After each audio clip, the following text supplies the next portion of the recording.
Sí, Rosario, no Rosario. Ah, Rosario, sí, Rosario. Sí, estoy quemada. Ana y Rosario. Sí. Sí. Bueno, ¿quieren empezar? Sí. Nosotras, como para organizarnos tanto en el momento de presentar el caso ahora, hicimos como una presentación, no sé si podemos compartirla para que las chicas también se vayan, todos, no solo chicas, sino que todos, presenten los chicos. Los chicos se vayan guiando también, porque nosotros, por ejemplo, en nuestro caso, la semana pasada no habíamos llegado a leer los textos para hacer el caso, por ejemplo, el de Víctor y eso, y nos sentíamos como medias perdidas a la hora de escuchar a nuestras compañeras y dijimos, bueno, si alguno de acá no llegó a leerlo, pueden guiarse por las anotaciones que nosotros hicimos en la presentación. Ahí comparto pantalla. Y cualquier cosa que esté mal o que tengan dudas las compañeras o vos, profe, nos lo dicen. Por favor, nos interrumpen. Nos dicen, chicas, esto compañeras y compañeros. Sí, compañeros. Nos dicen, chicas, esto la verdad que está mal, o esto me lo pueden explicar mejor, cosas así. Sí, porque intentamos pensarlo, no tenernos, a repetir lo mismo de los audios o el texto, sino buscamos darle una elaboración propia y pensarlo por ahí desde otro punto, que quizás ayude a reflexionar o por lo tanto puede estar o no en lo cierto, ¿no? Pero lo organizamos como de otra manera, en base a las cuestiones que fueron surgiendo de la charla con Ani, cuestiones que se repetían mucho, por ejemplo, bueno, primero voy a comentar un poco del caso, ¿no? Bueno, Nadia es la paciente de Nieves Soria y se presenta a la consulta porque escuchaba voces desde hacía algunos meses, ¿sí? Y esto ella lo ubica a partir del embarazo de su tercer hijo, ¿sí? Bien, antes de continuar con todo lo que sigue, me gustaría tirarles unos ejes para poder pensar el caso. Y es interesante que prestemos atención en la relación que tiene Nadia con tres aspectos, o sea, tres tipos de relaciones que tiene Nadia. ¿Qué relación Nadia con qué dijiste? Relaciones conflictivas que tiene Nadia primero, con su posición sexuada, que se pone mucho en juego. La segunda relación es con el goce, ¿sí? Y es un goce que se le impone, bueno, que toma el cuerpo, después lo vamos a desarrollar bien, ¿no? Y la otra relación es la relación con las mujeres, o sea, presten atención a estos tres puntos que son los que se tornan conflictivos para ella. Los cuales ella va a intentar buscarle una solución, nosotros le pusimos como soluciones temporales, un nombre así como intentos de poder explicar esto, pero que van a fallar y que van a llevar un pasaje al acto muchas veces. Igual esto es como a modo de tener en cuenta la relación de ella con el goce, la relación de ella con su posición sexuada y la relación de ella con las mujeres, ¿sí? Bueno, si querías seguir, Ani.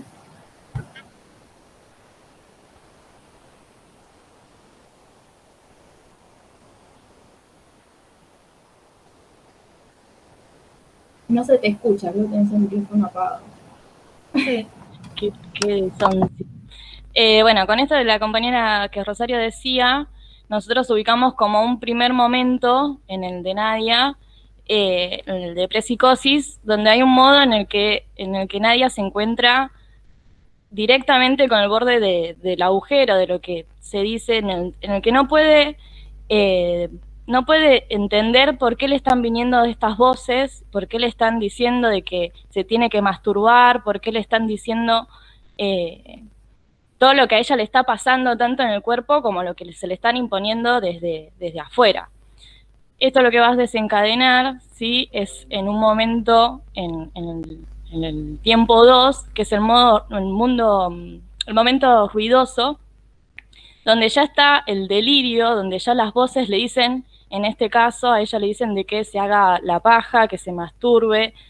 La primera voz que Nadia dice que escuchó fue cuando efectivamente nace su tercer hijo, que acá en Nieves dice que no es casualidad que ella también sea la tercera hija, ¿sí? Cuando nace el tercer hijo, ella escucha, la primera voz que escucha es la de su suegra diciéndole cómo tiene que cuidar al hijo. Entonces después empiezan a surgir también voces en la que cuando se presenta con un psiquiatra, que el psiquiatra le dice, bueno, yo te voy a dar una máquina, o sea, como que le da un tratamiento con una máquina, y le dice que, bueno, ella es psicótica, y ella relaciona eso con que tiene que masturbarse, que tiene que darse placer a ella misma, y entonces hay un otro que a ella se le impone que la deja paralizada, o sea, mal, la deja la angustia, todo. También, disculpa que te interrumpa, pero esta cuestión de masturbarse era pensando en mujeres, sí, de manera morbosa. Sí. Hay un tercer tiempo que es cuando Nadia empieza, digamos, a generar lo que la compañía decía, distintos momentos de solución para que ella pueda tratar de construir su realidad, tratar de seguir adelante a pesar de las voces que escucha. Nosotros ubicamos en los distintos modos de solución que intenta Nadia. Uno, nosotros acá teníamos duda si lo que ella dice, la indecible, es un neologismo. Resulta que ella va a una organización. A ver, esperen que pase, que lo expresa más acá para que ustedes puedan leerlo. Nadia, no, el primero es cuando Nadia, nosotros no estamos yendo literal el texto, ¿sí? Nosotros estamos ubicando lo que a nosotros iba más cronológicamente en la vida de Nadia. Nadia a los 15 años cuenta que ella estaba de novia con un chico y que empieza a darse cuenta que las mujeres la miraban raro y que ella después, en el tratamiento, intuye que a ella le decían de que en ese momento las mujeres le decían que a ella le gustaban las mujeres. Entonces hay cierto, lo que Nieves dice, que hay un anudamiento, ¿sí?, en el empuje a la mujer de su goce, porque Nadia se sentía vergonzosa cuando estaba de novia. Esa vergüenza ella lo relaciona con el padre, entonces en ese momento hay como un rasgo de idealización con el padre. Entonces este rasgo de idealización con el padre, con la vergüenza, hace que pueda haber un anudamiento en eso de lo que se dice como el empuje a la mujer de su goce. A ver, vamos a seguir. Perdón, no entendí muy bien a qué te referías con eso. ¿Con qué? A ver. O sea, el empuje a la mujer lo pensaban con una forma de encadenamiento. Claro, o sea, porque ella todo el tiempo estaba que quería, o sea, como que las voces le decían a ella de que se tenía que satisfacer y tenía que satisfacerse pensando en mujeres. Claro, pero en realidad Nieve, me parece que ahí, o sea, la idea de empuje a la mujer que marca Lacan en la psicosis está más relacionada con el goce sin orientación o sin carril en la psicosis, o con el retorno del goce en el cuerpo en la psicosis, que con una estabilización. O sea, el empuje a la mujer no sería algo estabilizador, sino al revés. Es aquel goce que irrumpe y que ella todo el tiempo intenta encauzar de algún modo. De hecho, esta explicación... Y no se trata, perdón, de una que le gusten las mujeres, no se trata de una orientación sexual, como igual que decíamos en Schreber, sino más bien esto del retorno de un goce desregulado, más allá del falo, más acá del falo en realidad en este caso, ¿no? Sí. Pero digo, el empuje a la mujer no sería algo compensatorio. No, lo compensatorio sería, perdón, no sé, sí. No, sí, lo que quería decir era que en realidad, o sea, esto surge a partir del trabajo de historización que ella hace, que en realidad, por lo que quiso decir Ani, y por eso mezclé un poco, es que ella interpreta, o sea, esta cuestión de volver a reinterpretar el pasado, la historia, digamos, la historia de su infancia, esa cuestión de que ella sentía como que hablaban de ella por esta cuestión de como que le veían una inclinación a las mujeres. En realidad lo que eso les genera es esta cuestión otra vez de un exceso de goce desregulado que le entra en conflicto, porque precisamente a ella le angustiaba esta cuestión de tener que masturbarse pensando en mujeres, o sea, esta cuestión de la sexualidad suya. Claro, es algo que irrumpe como ajeno, digamos, no es algo que dice, bueno, me gustan las mujeres, sino Claro, algo que tiene que hacer, ¿no? Claro, y en realidad lo que ella decía de papá, que igual yo no lo entendí bien. Es que no lo explica, o sea, es un caso donde por ahí Nieves hay algunas cosas como lo de mensajera de la paz, la indecible, y esto de la vergüenza que no están desarrollados. Porque en realidad dicen que algo de la vergüenza le funciona como freno frente al retorno de este goce, pero no explica de qué modo. Por eso, y en realidad lo que dice es que hay una identificación imaginaria en ese rasgo del padre. O sea, sí, me parece que, o sea, los casos que van a hacer para el parcial o que vamos a practicar así que subimos al campus, me parece que están como más desarrollados y que quizá, obviamente, lo que le pregunten en el parcial va a estar en el caso, no les van a preguntar algo que no está. Claro. Ahora, estos casos de ancla, hay algunos más desarrollados, como el plan Frankenstein, otros como el de Barros, o este caso, que muestran algunos puntos muy bien desarrollados, como puede ser este retorno de goce en el cuerpo, y estos distintos intentos como más fallidos de solución de algo de eso, pero que no es que uno puede ubicar todo en todos los casos. Claro, porque este es un recorte de un caso y donde hay cosas que no están del todo desarrolladas. Claro, no, pero el hecho de esto de que ella se relacione con que el padre es vergonzoso y que ella relacione en ese momento que ella estaba de novia y que ella era vergonzosa, que se ponía colorada, ese como que había una cierta relación que ella en ese momento permitió que haya una cierta identificación. Claro, y que quizás daría cuenta de que no está dándose lo simbólico, sino que está haciendo una identificación imaginaria. Quizás por eso lo mencionó.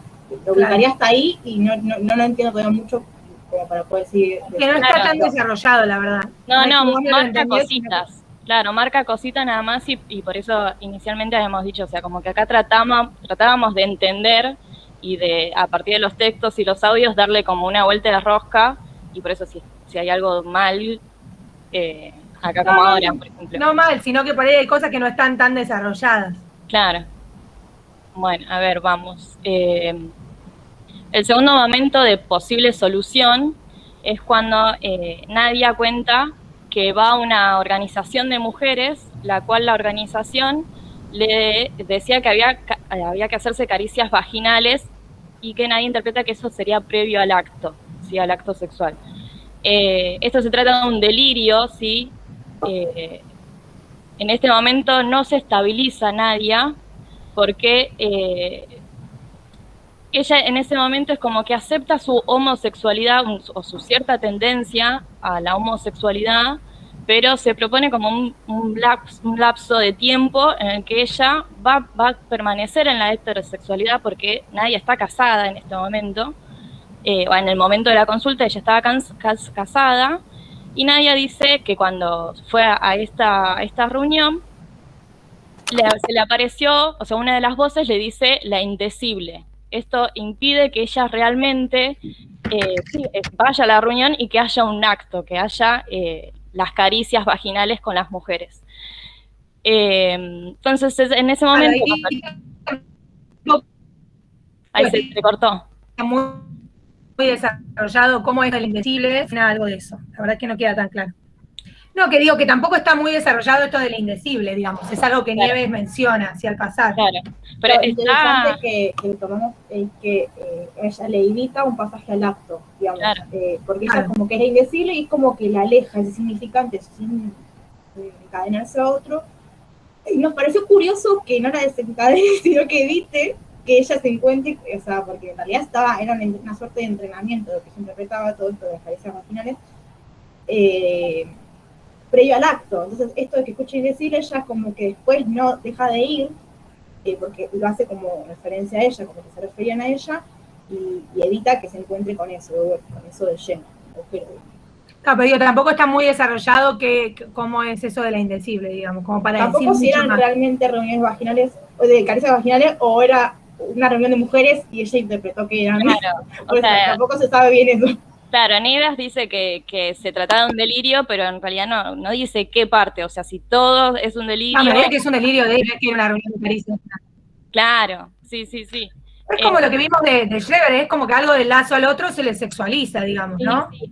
Bueno, lo que nosotros después vamos a estar hablando es que este lazo de amistad, que normalmente se tiene como que en el lazo de la amistad no tiene que haber sexualidad, el dicho de que entre la amistad entre géneros diferentes no puede existir, porque nosotros inevitablemente es ese pensamiento machista de que hombre y mujer tienen que reproducirse o que tienen que copular. Entonces, bueno, Nadia en este momento, cuando le aparece la voz de la indecible, que a ella le dicen la indecible, pone un pacto, o sea, ella misma se dice que, bueno, hasta los 50 años ella va a estar, digamos, va a ser heterosexual y después va a ver qué es lo que va a hacer. O sea, como que ella dice, hasta los 50 años voy a mantener, voy a estar con mi marido. Justo en este momento, para destacar, cuando Nadia va a la consulta es justo cuando ella estaba pronto a cumplir esos 50 años y ella es como que se encuentra en un momento de esa de la perplejidad de decir, ya se está cumpliendo el plazo en el que tengo que pasar a ser homosexual, tengo que pasar al acto con las mujeres, y ella no encuentra una solución a eso. Entonces, por eso acude a la consulta. A ver si no me pasé. Acá, sí. Otro modo de solución que encuentra Nadia, ¿sí? Es años atrás de la consulta, ella dentro de todo como que se mantenía sana, bien, estabilizada, mediante la identificación imaginaria con la mensajera de la paz. Ella tenía que ser la mensajera de la paz para todo el mundo. Pero ¿qué es lo que pasa en este momento? Es que ella se encuentra con que no puede ser lesbiana y a la vez ser mensajera de la paz. Ella no puede hacer las dos cosas a la vez. Y esto la desestabiliza totalmente, llegando incluso a que ella quiera suicidarse, ¿sí? Salga del trabajo y quiera que le pise un tren, el colectivo. Eh, Acá no sé si vos, Ro, querés decir o continúo yo. Bueno, digamos que se puede ubicar algo muy importante, o sea, algo que creo uno ubicar es en relación al goce, que en ella se presenta más que nada, este goce desregulado se presenta más que nada en el objeto voz. Por ahí no tanto como en otros casos que era la mirada del otro, que la mira, la observa, la persigue, sino que a ella se le hace más presente esta cuestión de la voz. Yo lo ubiqué y lo relacionamos con el objeto A, esta nuestra acción de goce, que puede tomar la mirada o la voz, en ella se manifiesta más que nada con la voz. Por eso también está copado con pensar qué pasa si la voz desaparece, ¿no? Porque uno dice, bueno, la voz es conflictiva para ella. Se vuelve feroz, le dice un montón de cosas. Que se masturbe, es conflictiva. Pero ahora, ¿qué pasa si desapareciera ese fenómeno? ¿No? Uno dice, bueno, ¿se cura? Y no, porque, como bien menciona el profesor en el audio teórico, el fenómeno elemental cumple una función, aún así cumple una función dentro de la... Bueno, ahí hay un momento donde la voz se retira y aparece la vibración de la vagina. No sé si lo pusieron eso. Sí, no la vibración de la vagina, no, pero sí que se retiraba y que ella en realidad, frente a ese silencio, también tiene un pasaje al acto. Intenta suicidarse frente a ese silencio, y que, bueno, lo busca reemplazar por ahí con la voz del marido, que rece sobre ella, y bueno, después pasa también esta cuestión de la vibración de la zona vaginal. Busca manifestarse ese goce, también sigue tomando el cuerpo, sigue invadiéndola.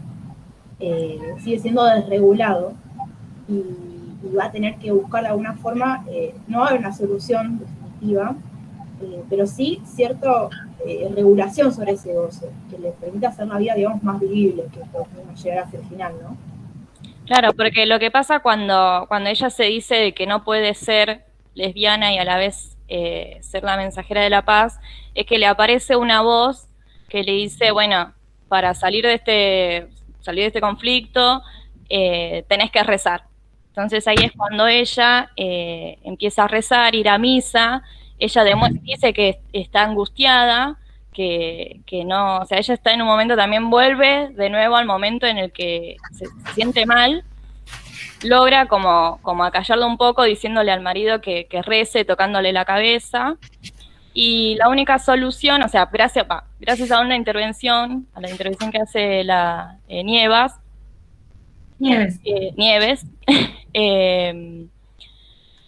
gracias a la intervención, ella empieza a juntarse con mujeres, porque Nieves le empieza a cuestionar el hecho de por qué no te puedes juntar con mujeres. Empieza, digamos, como a ir de lleno a eso, y Nadia logra, ¿sí?, traspasar el goce que ella, lo que las voces le decían, se empiezan a callar, y logra transferir, ¿sí?, lo que ella sentía cuando le hablaban las voces a las conversaciones que tenía con mujeres reales. Sí, en realidad lo que dice que un poco lo que funciona como compensación, no del todo, pero que permite tramitar algo de ese retorno del goce, es la relación con la analista también, ¿no? Que sirve de modelo como a las relaciones con las otras mujeres, ¿no? Donde puede haber una relación donde no se le vuelva del todo persecutoria o aparezcan este retorno o la imposición de las caricias vaginales, ¿no? Y todo esto de la sexualización del lazo. Claro, gracias a la transferencia que hay con ella, logra en ella, digamos, posicionarse también como una amiga. Nadia la sentía como una amiga, la saludaba, le compartía recetas. Claro, sí. Ahí puede ubicarse esta cuestión que marqué al inicio de la relación de ella con las mujeres, un cambio en cuanto a la desexualización en cierto punto de ese vínculo. De hecho, hay una intervención muy interesante que hace Nieves cuando ella dice que hablaba, o sea, que nadie hablaba con las mujeres y que se les insinuaba, digamos. Y dice, bueno, ¿y cómo se te insinúa? Y dice que cualquier cosa que necesite que la llame. Entonces ella, Nadia lo interpreta como que lo que necesita es masturbarse o un encuentro sexual. Y la analista lo que intenta es desexualizar eso, llevarlo no a lo sexual, a un encuentro, sino a lo que necesita, digamos, le pregunta y le interpela es, ¿y quién te dijo cómo necesitas una masturbación o masturbarte o una paja? Entonces, como que le va desexualizando, ayudando a desexualizar ese vínculo con las mujeres, que le permite, digamos, que debería estar sublimado desde un inicio, ¿no? Como podría pasar en las neurosis. Entonces, puede hacer un tipo de lazo con el otro, una especie de lazo donde el goce no esté tan desregulado, ¿no? Entonces, le sirve de ejemplo, digamos, la relación con el analista, claro está, o sea, poder, de hecho, que esa mujer estuvo buenísimo, porque también pudo hacer una suerte de transferencia o un vínculo que no se lleve a lo sexual, ¿no? No se le presente como algo que, digamos, en el sentido vulgar de la palabra, la angustiara. Claro, bueno, entonces cuando ella logra restablecer este lazo social de decir, bueno, puedo tener amigas, puedo tener conversaciones con mujeres sin necesidad de que haya un acto sexual, sin necesidad de que nos masturbemos, las voces se le empiezan a desaparecer por este mismo motivo. Ya no hay voces que le dicen, bueno, masturbate, tocate, no dicen nada, sino que ella logra que esas voces, como dije antes, esas voces sean sustituidas por las voces en las conversaciones con sus amigas. Una de las cosas que muestran cómo Nadia logra cierta estabilización, que después llegó a que Nadia le diga a Nieves. ¿Cómo tengo mal ese nombre? Nieves. Se llama Nieves. Que le diga a Nieves de que ya no la necesita, que ella ya volvió a vivir feliz, por decirlo así, es que ella Nadia logra un cierto, nosotros lo entendimos así porque estaba en cursivas, el neologismo de la lengua, que es esto de que ella, Nadia, lograba, en las conversaciones con las mujeres, ella hablaba con cierta ironía, y cuando iba a las consultas, cada vez que le contaba lo que ella, le contaba a Nieves, lo que ella hablaba en las conversaciones con las chicas, con las mujeres, ella se reía, entonces se le notaba que ella gozaba de esas conversaciones a través de la ironía, ¿sí? Entonces, bueno, como decíamos, la ironía en las conversaciones logra, ¿sí?, un alivio en el goce, y acá rescatamos algo que en el caso aparece, que son las palabras de Freud, que dice que el superyo, como empuje al goce, fue encontrando un lugar en la conversación con las mujeres. Entonces ya ella no necesitaba buscar el goce en la masturbación, sino que ella ya encontraba esa suerte de goce en las conversaciones con las mujeres. Luego de que ella ya, digamos, empezó a estar mejor, es cuando le dice a Nieves de que ya no la necesita ir más a las sesiones, pero que si la necesitaba le iba a llamar, y así es como después la llamó para el Día del Amigo o una cosa así, que tuvieron una conversación más, pero después ya no tuvo más intervención. Y algo que no marcaron es el desencadenamiento. No, la coyuntura dramática. Claro, el desencadenamiento es cuando, nosotros lo ubicamos cuando, en la primera vez que ella escucha la voz, que es cuando... durante el embarazo. Claro. En realidad tuvimos dificultades también, porque es como que nosotros sentimos como que desencadena varias veces. Bueno, sí, obviamente alguien puede tener diferentes brotes, diferentes desencadenamientos, pero uno, Nieves, lo ubica con esto del tercer hijo. Claro. Ella misma haber sido la tercera. Con la voz de la suegra. Que quizás también no lo nombra por ahí, o no leímos que Nieves nombre como nosotros lo pensamos, que quizás también la voz del médico y la voz de la suegra se le presente como un padre, y como algo, una cuestión de una exigencia, ¿no? Y en realidad la voz ya no sería como un padre, sino ya es, digamos, cuando ya aparece un fenómeno elemental, no sería un padre. Un padre es eso que funciona como terceridad, desarmando la pareja imaginaria, o sea, no, la voz no sería. Puede ser que la suegra respecto de su relación con el marido en ese momento funcionó, pero no hay data necesaria. Sí está esto del tercer hijo que ella nombra, ¿no? Sí. Sí, eso no lo pusimos acá en el presi, pero sí, o sea, el desencadenamiento es cuando ella... durante el nacimiento del hijo, que ella era la tercera hija también, tenía su tercer hijo, y escucha la voz de la suegra diciéndole cómo tenía que cuidar. O sea, es como que eso es lo que... Nieves tiene una hipótesis que no me acuerdo exactamente ahora en el momento respecto de ser el tercero y ella haber sido la tercera también. No, ahí no lo detallaron, solo quedó ahí, digamos. Sí, está desarrollado así poquito. No, y lo que me parece interesante en este caso, que sirve, es como en Schreber, de la misma manera que qué lindo ser una mujer durante el acoplamiento, ¿no? Que uno lo puede leer también como ese retorno del goce en el cuerpo, el goce regulado.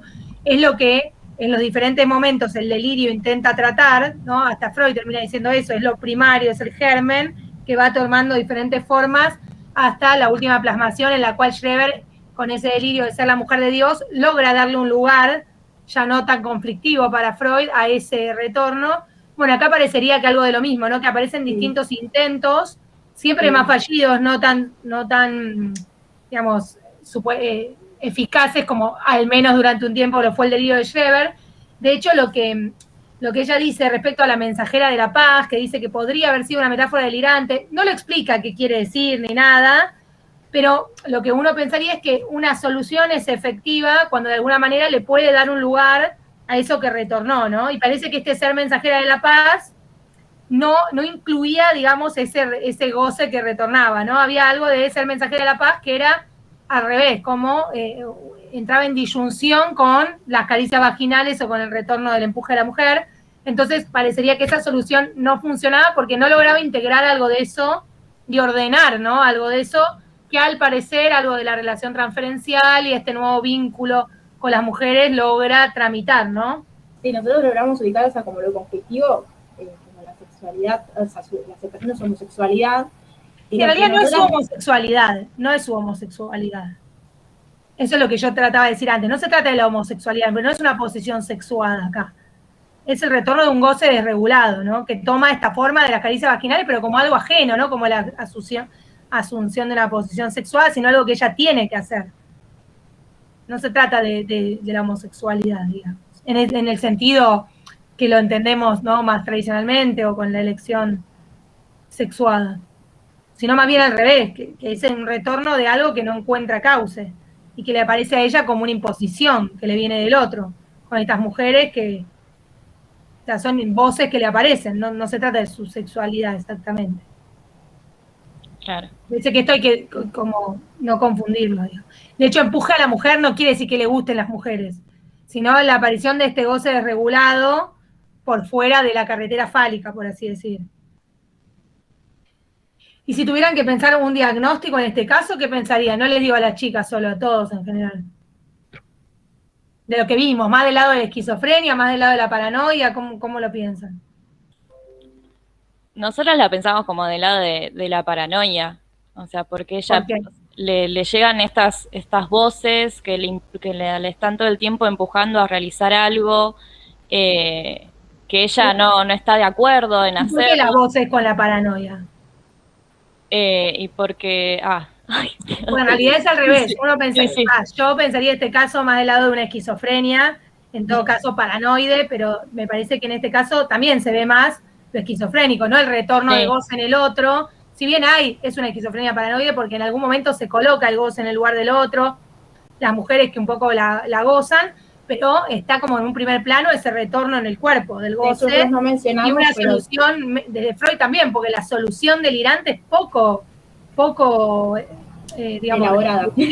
No elaborada, poco, como dice Freud, no hay un triunfo de la reconstrucción, sino más bien se le complica bastante, digamos, para encauzar eso, todo lo alucinatorio, más en relación a las voces, como vos decías, Ana, eso no sería tanto de la paranoia. Sí, no, por eso, o sea, ahí entré en, mi mente hizo como un choque, un conflicto, en el que sí, me di cuenta que no. Se te tildó, profe, no sé si, a ver si a mí también se me tildó. ¿Me escuchan? A ver. Sí. Yo los escucho. Ahí está. No, me había parecido. Sí, te escucho. Bueno, ojo con eso, con pensar bien desde Freud, desde el tema de los diagnósticos. Ay, se me tilda a mí, a ver. Te escuchamos, ¿eh? A ver, voy a interrumpir, ahí está. No, porque capaz que el hecho de que te estaba compartiendo me interrumpía y se me entrecortaba todo. No digo que revisen un poco el tema de los diagnósticos, tanto desde Freud como desde Lacan, ¿sí? Sí. Sí, es que esto, o sea, nosotras lo hicimos como para el hecho, bueno, previo al parcial, ya encontrarnos ante un caso y todas las dudas que nos surgían o cómo nosotros entendíamos los textos y los audios, ver si realmente las estamos entendiendo bien o no. Y la verdad que nos ayudó un montón esto de sentarnos y sí, ya sabemos bien en qué enfocar más para guiarnos más a la hora de presentar el parcial, como diferenciar bien los diagnósticos. ¿Alguien tiene alguna duda de este caso, algún comentario en que lo haya leído antes de pasar a que Matías comente el siguiente? O Matías, si querés agregar algo. No sé si estás, Matías, no te veo en este momento, pero... Sí, acá estoy. Bueno. Ahí me pongo la cámara.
Claro. Sí, me parece que para mí lo más interesante de este caso es esto, cómo vemos que eso que se desanuda o que aparece, digamos, como fenómeno del desencadenamiento en este caso, que tiene que ver más con el retorno de este goce desregulado, va buscando sin tanta, digamos, solución clara por ahí, pero buscando como distintas maneras, ¿no?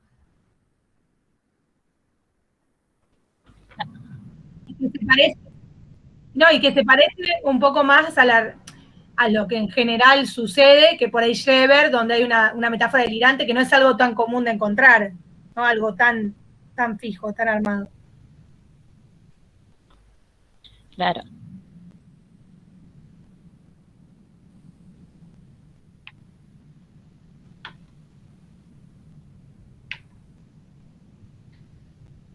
Pero sí una solución como un poco más fallida, digamos, no encuentra esa solución por el lado de la metáfora delirante ni nada, ¿no? Acá es otro tipo de solución aparente la que encuentra sobre el final.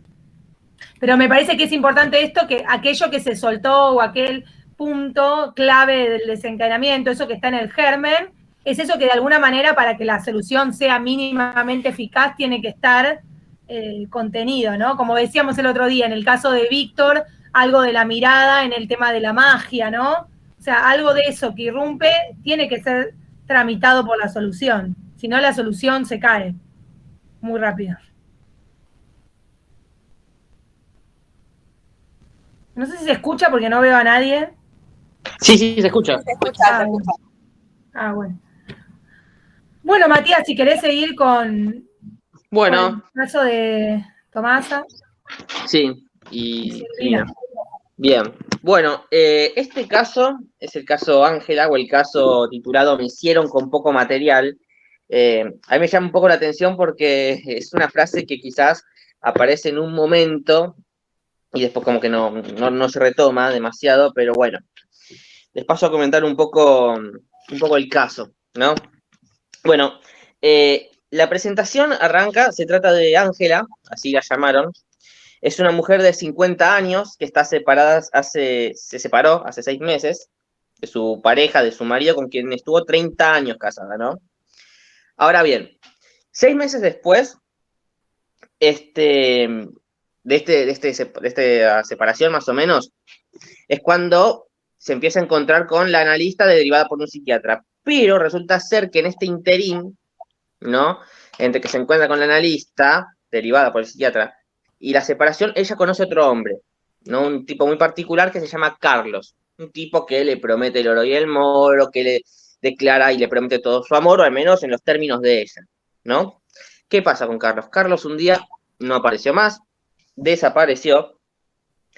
Y ella, al respecto de eso, en sus primeros encuentros con el analista, va a decir que él está relacionado con lo que es la parte oscura de la política. Ya eso suena un poco extraño. Y en función de todo esto que va desarrollando de este tipo, la parte oscura de la política, resulta ser que empieza a constituir un delirio persecutorio, ¿no? Ella dice que la persiguen, y en sus términos dice: no me animo a mirar quiénes son, pero sé que están relacionados con los paramilitares que siguen actuando, ¿no? Aparece toda esta cuestión, no sé, de salir y encontrarse con un falcón verde en la calle, ciertas cuestiones que en algún punto ella se las encuentra y le hacen signo, ¿no? Dice justamente eso.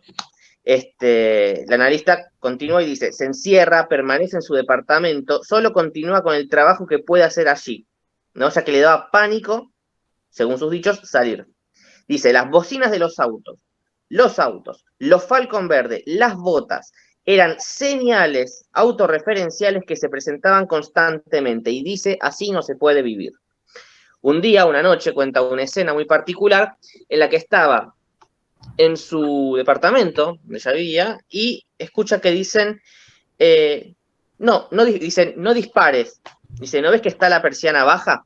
Ella escucha que eso viene del otro lado, al menos de la calle, ¿no? Y ahí, en función de esto, la tipa se pone muy mal y decide, bueno, ir a un hospital. Dice que ahí, en el hospital, no la van a agarrar. No, bueno, va al hospital, se encuentra ingresada allí, y bueno, ahí ya como que se empieza a sentir un poco más segura, ¿no? Luego va a decir que los médicos se comunican con la familia de esta persona, de Ángela, a quienes solo le cuenta algo de las persecuciones. Sus hijos y marido deciden consultar con un médico psiquiatra, quien la medica y la deriva. Y ahí es cuando llega el analista. Bueno, ahora bien, cuando llega el analista, esta mujer empieza como a tratar de armar algo al respecto de su historia, y acá es muy interesante lo que comenta el analista, o al menos tanto Tomás como Silvina que escribieron el caso, y dicen, es una infancia que no es cuento. ¿No? Vamos a ver de qué se trata esto.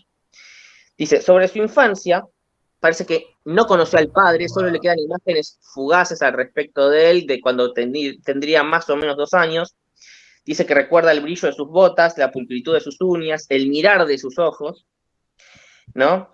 Ya que sabía que la iban a abandonar. Y escuchen esto, dice, a mí no me quería porque era muy chiquita corporalmente, era indefensa, era fea, me hicieron con poco material. Yo ya sabía que no me querían, ¿no?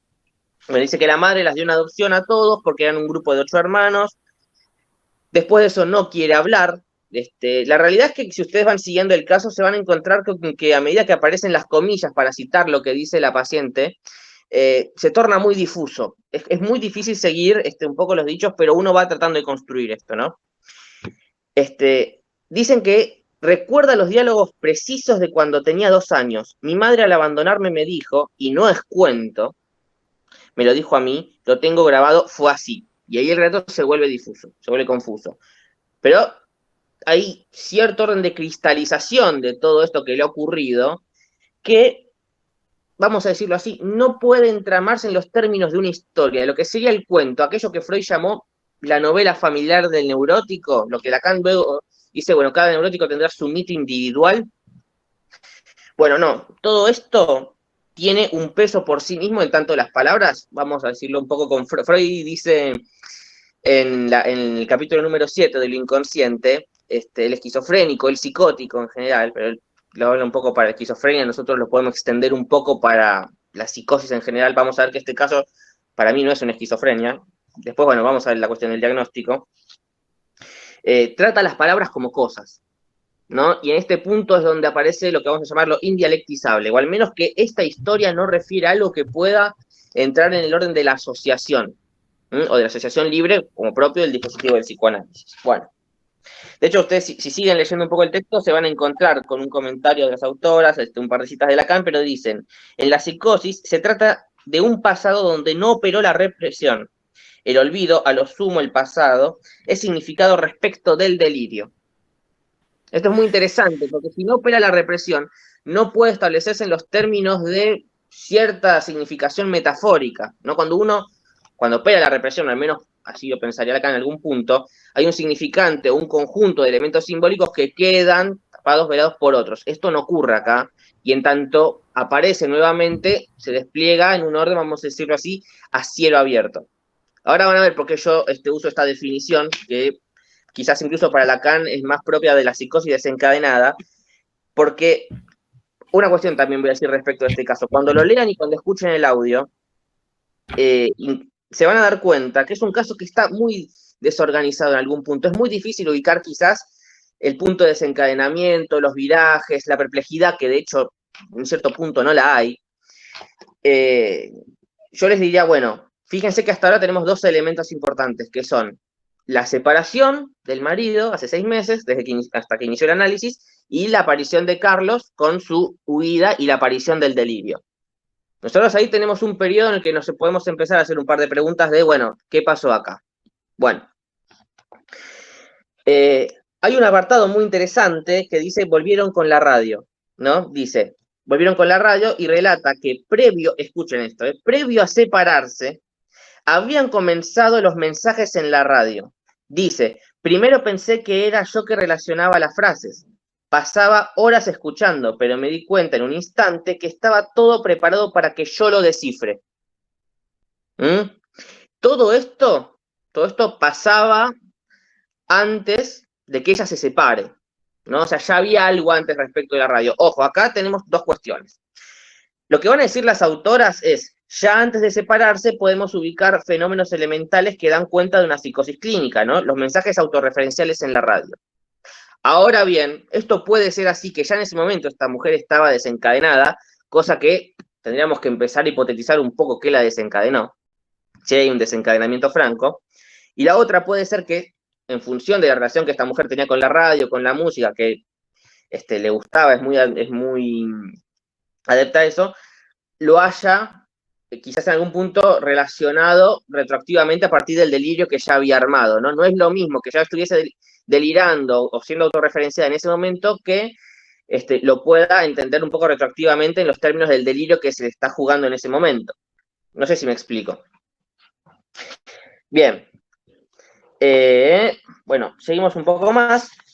Y algo que a mí me parece muy interesante que, bueno, uno dice materia psicopatología, estamos más que para que ver los cuadros, si se quiere, pero es muy interesante marcar, yo creo que dos intervenciones bastante interesantes del analista, porque van a ver que hay un apartado que dice silencio, muerte, espera.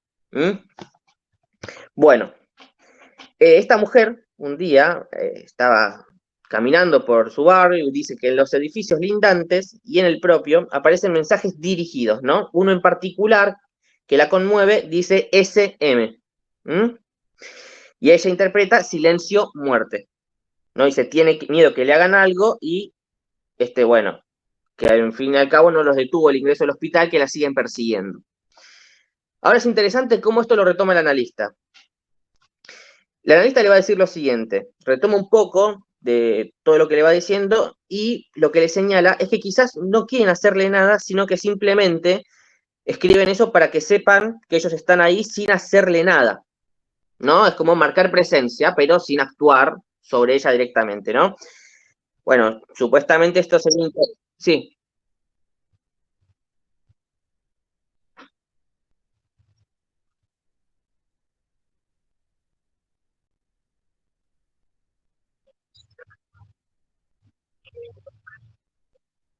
Sí.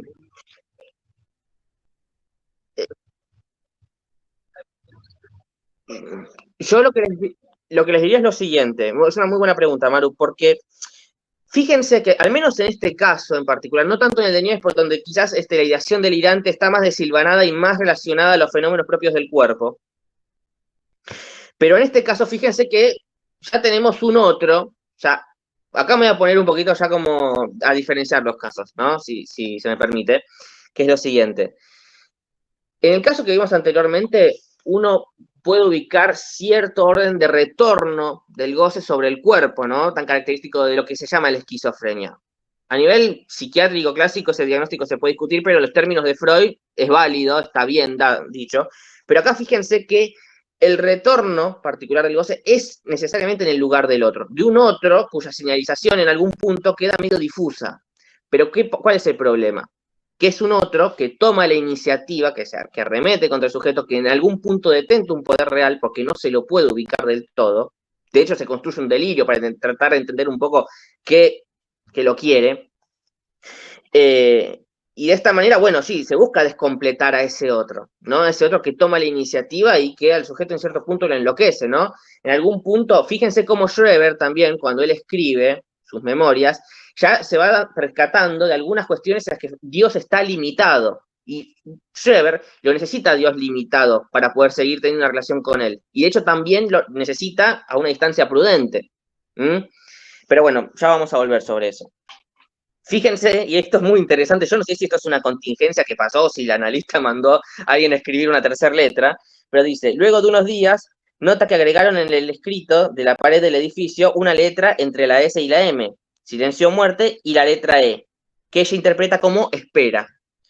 Dice, pensé, tenías razón, no les conviene matarme. Bueno, acá se ve algo muy interesante, porque acá tenemos la intervención del analista y esta contingencia de la aparición de la letra E, que es lo que lleva a esta mujer a decir lo siguiente: decidí hablar solo con el doctor y con vos de esto.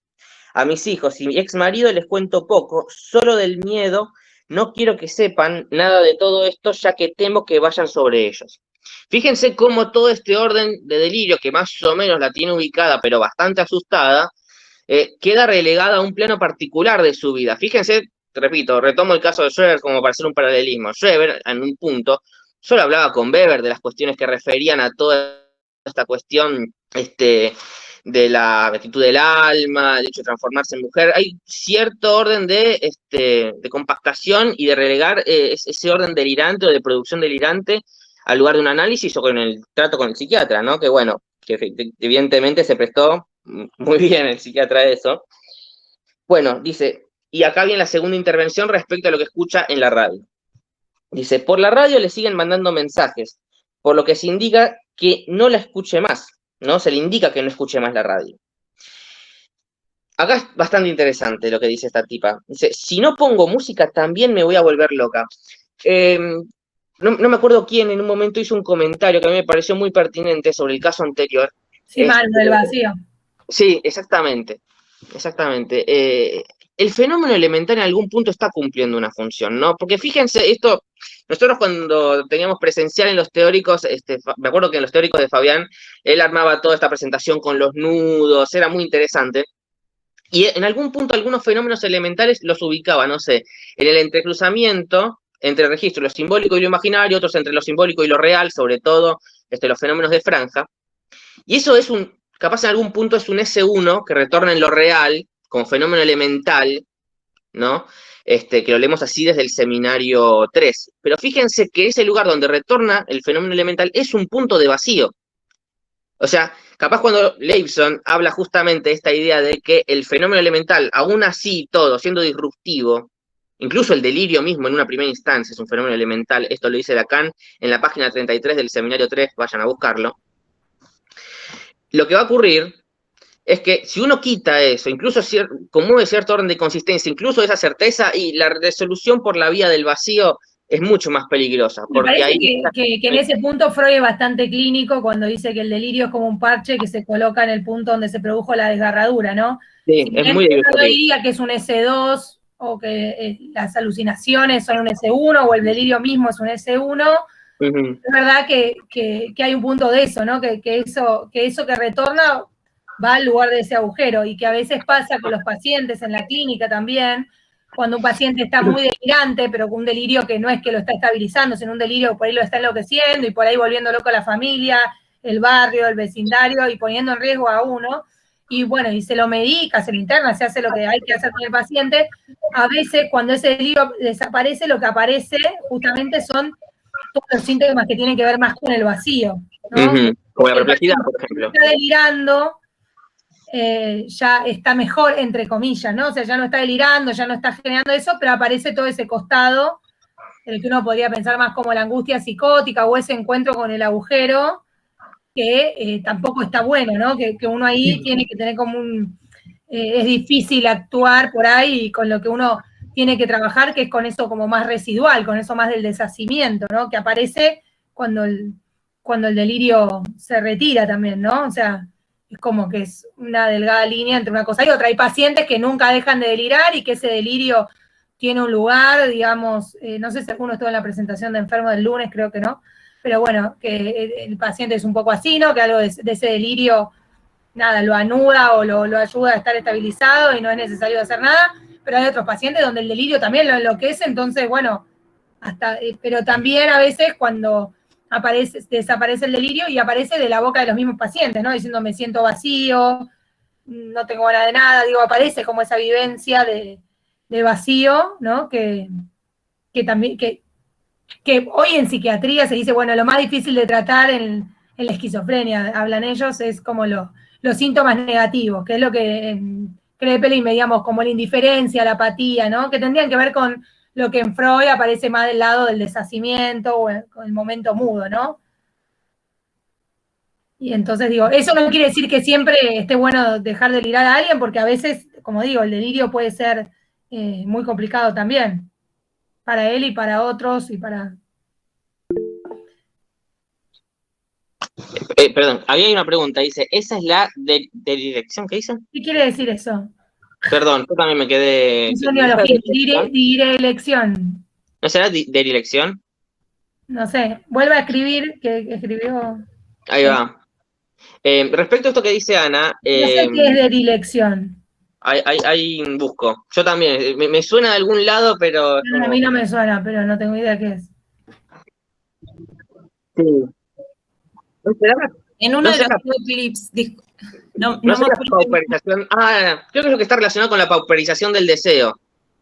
En todo caso. Era algo así como que las voces dejaban de hablarle, como... Puede ser, la verdad que no estoy segura. No. Ahora me fijo.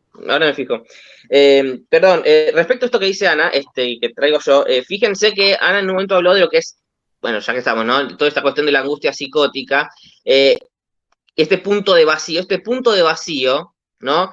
Que necesariamente refiere al punto en el que no hay respuesta para nada y uno se topa, o el psicótico se encuentra con lo que uno llamaría en todo caso el agujero forclusivo, ¿no? Ahora, se puede encontrar con esto a nivel de la coyuntura dramática de un padre en lo real que lo lleva a eso, o bien, una vez, bueno, más o menos tratado todo ese orden delirante, es como, ¿qué pasó acá? ¿No? La cuestión es esta, de que no hay nada. Perdón, quizá no es distinto a esa perplejidad del comienzo, pero sí como un sujeto arrasado, subjetivamente, porque al fin y al cabo, en algún punto es algún tipo de producción subjetiva, el delirio, la alucinación misma, y cuando eso no está, no en todos los casos, hay gente que mejora, digamos, delirando menos y escuchando menos voces, seguro, pero muchas veces aparece todo más el arrasamiento subjetivo, ¿no? La falta del lazo. Pero fíjense también cómo esta mujer está advertida también a algún punto. O sea, a ver, el sujeto psicótico no es ningún estúpido en este punto. O sea no sabe muy bien para dónde no tiene que ir. Quizás en algunos casos, sobre todo, y más aún esta psicosis. Yo me acuerdo que un amigo hablaba de psicosis tribuneras, ¿no? Cuando hablaba de lo que se llama hoy por hoy psicosis ordinarias, o locuras lúcidas, como decía un psiquiatra Francesc Lafarlet. Pero esta mujer, incluso ya estando bastante tomada por todo este orden delirante, de estos fenómenos tan particulares, dice, si no pongo música también me voy a volver loca. O sea, ella está advertida que si en algún punto no puede darle cuerpo a eso, de todo lo que le pasa, que la música se presta a eso. Y también, fíjense, no sé, hoy por hoy, bueno, tenemos un teléfono, casi todo el mundo tiene un teléfono con el cual puede reproducir música y acallar un poco estas cuestiones. Pero contar con un grabador en aquel entonces, capaz era algo que le ayudaba bastante. El tema es que, ¿qué va a decir la analista? Bueno, está bien, no escuches la radio, escucha música. ¿Qué pasa? Empieza a escuchar música y empieza a tratar de ubicar cierto orden de significaciones más o menos armadas a su manera, que le significaban algo a ella, y lo hacía con cosas que estaban recontra remil grabadas hace un montón de tiempo, ¿no? Y aún así insistía este esfuerzo de tratar de significar eso. O sea, fíjense cómo esta ya estaba tomada en algún punto por todo este mecanismo psicótico, si se quiere, que se agarra de la primera materialidad que tiene como para empezar a producir, no sé, todo este contenido que se presta para el delirio. Y bueno, ¿por qué resuelve el analista? Bueno, escuchá música en otro idioma que vos no entiendas, ¿no? Y ahí es un pasaje muy interesante donde uno ya pasa más del orden significante al orden de la letra, el carácter particular de la música, etcétera, que no me voy a meter con eso. Pero bueno, se le aconseja eso y bueno, esta mujer asiste, ¿no? Y bueno, lo toma de buena gana. Ya más o menos como para ir terminando, a ver, varias cuestiones. Acá hay un apartado que se llama desanudamiento, demasiado de golpe.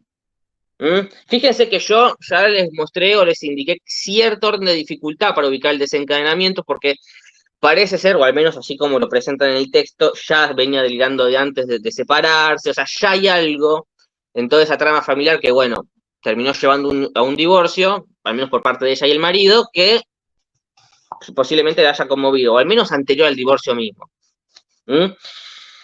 Escuchen lo que dice. Bueno, se indaga sobre qué pasaba en ese tiempo en su casa, antes de separarse, en su vida. Es muy reticente al principio a hablar de cualquier cosa que no sea lo que la remite al delirio. No está muy tomada por este orden delirante, pero bueno, a medida que uno va empujándose a fuerza de horadar toda esa impostura psicótica, bueno,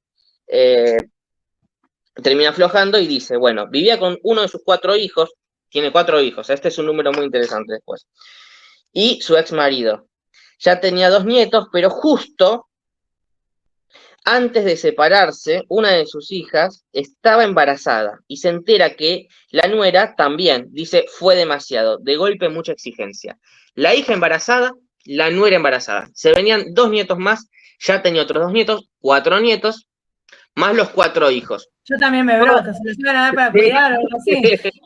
Como, me van a encajar el pibe. No, a los 2 pibes. Bueno, la cuestión es que fíjense qué número suma, 8. 4 hijos, 2 nietos, 2 en camino. ¿Cuántos hermanitos eran ellos que los dieron a adopción? 8, ¿no? Bueno, todo esto es una construcción de los analistas. Yo no sé si esta mujer en algún punto llegó a hacer esta reflexión, o al menos no se me escapó en el texto si está. Pero fíjense, esto, a ver, puede sonar medio tirado de los pelos, pero fíjense qué particular es esto en su historia, que esto no retorna en el orden de un síntoma a nivel de, bueno, por la vía de la asociación uno le puede ofrecer esto y capaz se calma. No, no. Esto es el punto en que lo simbólico es real. Esos 8 son estos 8. Esto es esto. ¿Se entiende lo que estoy diciendo?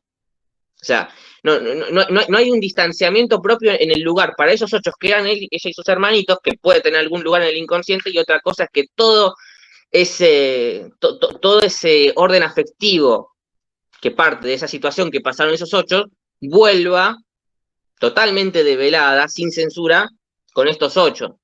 ¿Qué significa esto? Que no hay lugar para la asociación misma. No significa que los psicóticos en algún punto no asocien, pero no puntualmente en estos casos donde se juega algo tan particular. Bueno, ya como para ir terminando, respecto de lo que se llama la fobia como disfraz, es como que ella en algún punto dice que se hace la fóbica, ¿no? Que se volvió fóbica en algún punto, y no le queda mal en algún punto porque es algo que le da un nombre a esa conducta que va teniendo. Dice, bueno, aparece los helicópteros y aviones que ella ve o escucha sobrevolando su casa, cuenta que encontró la manera de camuflarse, dice que se hace la actriz poniéndose un sombrero, lentes oscuros. O sea, fíjense cómo a partir dentro del delirio que ella ya tiene armado y dentro del cual está tomada, puede jugarla quizás de algún otro personaje, pero no quita que la realidad ya se haya estructurado en función de ese delirio, ¿no? Es como, también fíjense, y esto lo sumo yo, cómo es una manera también de sortear un poco a ese otro que puede venirse encima. Y acá cuando digo otro, bueno, ustedes cuando les dicen seguramente toda esta idea del otro toma la iniciativa, escriben otro con mayúscula. Lacan en el seminario 3, y esto lo voy a leer porque nada, busquen el parágrafo 2 del capítulo que se llama Secretarios del Alienado. Lacan va a hablar un poco ahí respecto de la relación del sujeto al otro. 16, 295. Pero fíjense lo que dice. Dice, esta problemática, propia del sujeto psicótico, se inserta entre la imagen del yo y esa imagen sobrevalorada, encumbrada con respecto a la primera, la del otro con mayúscula, la imago paterna, en tanto instaura la doble perspectiva dentro del sujeto, del yo y del ideal del yo. Bueno, arma toda este constructo freudiano y dice, tenemos la impresión de que en tanto no adquirió o bien perdió a ese otro, con mayúscula, que se encuentra con todo otro puramente imaginario, el otro disminuido y caído con quien solo es posible relaciones de frustración. Este otro lo niega, literalmente lo mata. Incluso con estos pequeños otros que se le pueden jugar en los aviones, los helicópteros y todo aquello que encuentran que son versiones del otro que toma la iniciativa, es una forma también de sortear estos pequeños otros de la frustración.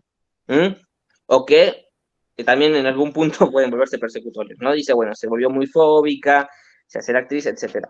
No, y ahí aparece algo también de lo que decíamos antes, que esta solución de camuflarse, de volverse actriz, lo que hace un poco también es restarse un poco a la mirada del otro o al objeto mirada, que era lo que en esta paciente capaz aparecía como retornando, ¿no? O sea, como eso no velado. Entonces, esta solución de camuflarse y de ser fóbica es también un modo de encontrar una vuelta para descompletar un poco a ese otro, que si no es una mirada que se le viene encima, ¿no? Esto digo que en general las soluciones vienen a ese lugar de lo que complica en realidad en los casos, ¿no? Sí, yo había pensado también respecto al caso que habíamos visto de Víctor la semana pasada, en ese engaño al otro, ¿no? Como la magia. Bueno, un poco en esta paciente, bueno, el vestirse, el mimetizarse como actriz, pero no sé si está bien. Sí, es como un modo de completar un poco esa mirada de distintas maneras, ¿no? O sea, es ese otro de la psicosis que se presenta como completo y que se escenifica en esto de que la mirada está presente, no está extraída y entonces todo me ve. Bueno, distintas estrategias, la magia es un modo de esconderle algo de ese otro y de completarlo, y esto del camuflaje también de alguna manera, ¿no?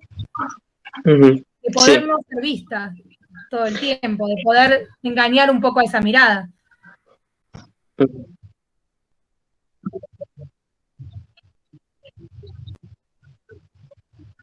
También, sí. Claro, como un modo de vestido, darle como una consistencia a ese cuerpo que aparece, digamos, según lo que ella narra, ¿no? Como decíamos en Barros, un cuerpo atado con alambres, bueno, acá hecha con poco material, ¿no? Algún déficit de la constitución yoica del cuerpo, de la realidad, ¿no? Que ella, claro, maquilla. Claro. Sí, eso está bueno también. Bien. Bueno, respecto del último apartado, que es anudamiento, básicamente implica cierto orden de restitución de los lazos con la familia, ¿no? La apuesta justamente es a partir de contactos un poco más medidos con el esposo, el ex esposo, perdón, los hijos, etcétera, si mal no recuerdo. La idea es tratar de restablecer algo de este orden de lo cotidiano y que esta mujer no se la pase encerrada todo el tiempo. Y bueno, dicen que este movimiento produce poco a poco una restitución de la realidad de sus espacios. Se instala nuevamente en la casa con su marido e hijo. Bueno, con la vuelta al hogar dice, como si todo hubiese sido un sueño, todo desaparece de golpe tal como llegó. Luego de aproximadamente 1 año y medio, logra salir sola a pocas cuadras de su casa, tomando como solución la compañía de un perro. ¿Cómo no se me ocurrió antes? Mi marido nunca quiso perros y a mí tampoco me gustaban, pero es mi ángel de la guarda, el perro no se va. Varias cuestiones, o sea, fíjense cómo, en principio, todo lo que es la producción psicótica de esta mujer, ¿no? Todo este orden de, este carácter persecutorio que pasa, que quizás en algún punto lo más relacionado al carácter persecutorio está relacionado con este quilombo que tuvo con este tipo Carlos, básicamente. Pero fíjense en el punto, yo escuchaba a un psicólogo psiquiatra español que recomiendo que lo busquen, se llama José María Álvarez, está en YouTube, todas las clases que él da están gratis, es psicoanalista, es español, y él dice que le comentaba a una paciente, una paranoica, por así decirlo, que la paranoia es esa dimensión de la experiencia en la que no existen las casualidades. O sea, no hay casualidad. Esta tipa es como, ya si escuché un ruido en la ventana es porque me quieren cagar a tiro. Ya como si este tipo me dejó, es porque se me vienen los milicos encima. O sea, y si tosió es para joderme. No hay maneras, es incorrompible. Acuérdense lo que decía Krepin un poco de la organización del delirio. Es un sistema delirante imposible de quebrantar. Y lo insidioso que se vuelve en el desarrollo del tiempo, ¿no? Cómo va tomando distintos elementos. Pero bueno, este es el caso de Ángela, y nada. Sí, si quieren lo retomamos un toque con preguntas a Matías o lo que tengan la semana que viene, que ya estamos medio en horario. Si tienen alguna duda, o sea, vuélvalo a leer y retomamos preguntas la semana que viene. Y pueden preguntar por el campus también. Claro, pueden adelantar por el campus si Matías ya lo trae. Así que bueno. Perfecto. Y nada, si pueden también lean los casos del campus, además de estos casos que leímos hoy, y bueno, y traigan dudas para el parcial también. Sí. Dale. Bien, bueno, gente. Gracias, Matías. No, por favor. Y gracias, Usuario y Ana, por preparar el otro caso también. Nos vemos la semana que viene. Nos vemos. Chao, gracias. Chao, gracias.